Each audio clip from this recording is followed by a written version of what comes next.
संन्यास आश्रम के लोग ही देते हैं और उन्हीं का ये उत्तरदायित्व है कि वो बताएं कि गंगा में स्नान करने से आपके पाप नहीं धुलते कभी भी। आपके पाप आपके साथ ही रहते हैं, आपके चित्त में रहते हैं। किया वो कर्म कितने भी स्नान कर लो कभी नहीं छूटता। हाँ, फिर भी हमारी एक परंपरा क्यों रही है स्नान की?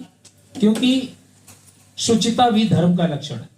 मनु महाराज ने कहा है धृति क्षमा दमोस्त्यम शौचम इंद्रियों निखरे। तो शौच का मतलब क्या है? बाहर और अंदर की पवित्रता। और क्योंकि वो जल गंगा का अद्भुत और दिव्य जल है, इसलिए वहां का बहुत महत्व है। हर शब्द के अपने एक अर्थ होते हैं।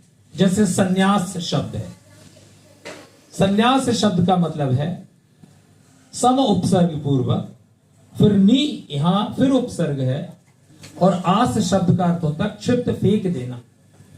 भली प्रकार उन सब चीजों को नीचे फेंक देना जो आपके चित्त से आसक्ति के रूप में जुड़ी हुई, उसको सन्यासी कहते हैं। आज अगर सन्यासी करोड़ों रुपए अपने मठों को बनाने में लगा रहे हैं, धन इकट्ठा कर रहे हैं, तो वह सन्यासी नहीं है। वैदिक परिभाषा के अनुसार वो सन्यासी नहीं है।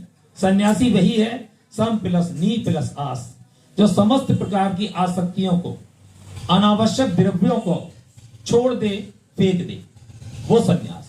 शब्दों के अर्थ उनकी परिभाषा को व्यक्त करते हैं। अब जैसे अमावस्या है, अमावस्या शब्द हमने बहुत सुनी। अमावस्या अमावस्या, अगर हम पूछे अमावस्या क्या है तो हम कहते हैं अमावस्या कृष्ण पक्ष का अंतिम दिन होता है। अमावस्या का मतलब है आ, संस्कृत में आ शब्द जो है वो विरोधी सूचक है। जैसे कृष्ण अकृष्ण, तो अमावस्या का मतलब है इस दिन चंद्रमा सूर्य के साथ नहीं रहता। और नहीं रहता ऐसा नहीं है, हमें दृश्य परिलक्षित नहीं होता, और यही कारण है इसको दर्श अमावस्या भी कहा जाता है। जब तक व्यक्ति व्याकरण और निरुक्त का ज्ञान प्राप्त नहीं करते, तब तक जो समाज में आज अंधविश्वास और पाखंड और कुरीति फैल रहे हैं, वो शब्दों के अर्थों को ना जानने के कारण ही है। मूल क्या है हमारे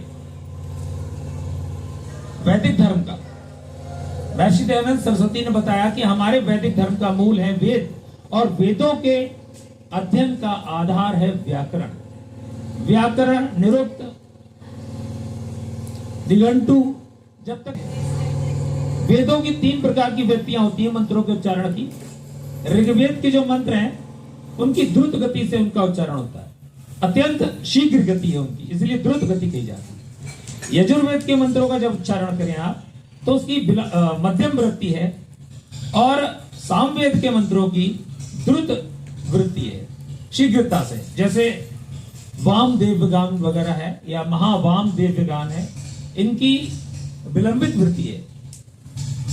अब जैसे हमारा अभी महामृत्युंजय मंत्र आदरणीय शास्त्री जी ने उनके स्वास्थ्य के लिए कामना की।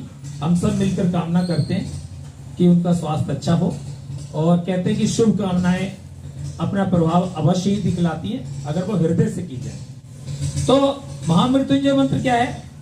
ये यजुर्वेद में भी है, इसलिए इसको हम मध्यम वृत्ति में भी गा सकते हैं, और ये ऋग्वेद में भी है, हम इसको द्रुत भी गा सकते हैं। रुद्र अध्याय में है यजुर्वेद के महामृत्युंजय मंत्र। लेकिन इसके अर्थ भी लोगों ने क्या किए कि त्रिनेत्रधारी भगवान की हम उपासना करते हैं। त्रिनेत्र तो हर इंसान के पास है। नमस्कार, पूर्ण चंद्र कांडपाल मौनी अमावस्या के दिन आर्य समाज द्वारा आयोजित एक कार्यक्रम में 4 वेदों के संदर्भ के साथ कुछ वार्ता हुई, और जिसका भाग 1 आप देख चुके हैं।